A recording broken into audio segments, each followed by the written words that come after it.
بعد الكعب العالي والسواريه، خبير التجميل اللبناني سامر خزامي عريان على البحر.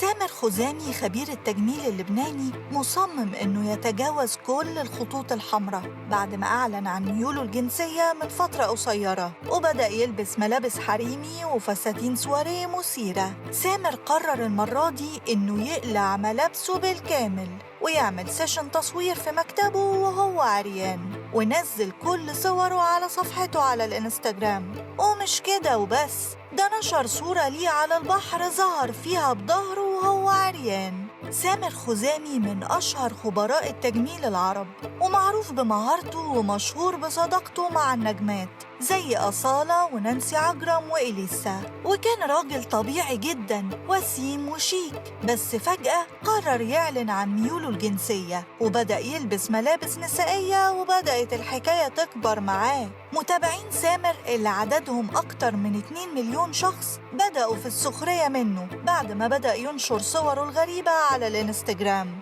خاصة آخر صورة ليه من رحلته على شاطئ ميامي بفلوريدا وظهر فيها عريان. كانت تعليقات متابعيه صادمة ليه، وأعلن عدد كبير منهم إلغاء متابعته ومقاطعة منتجاته. سامر صرح في حوار صحفي ليه قبل كده إنه تم التحرش بيه وهو طفل صغير، وإنه فكر كتير قبل ما يعلن عن ميوله.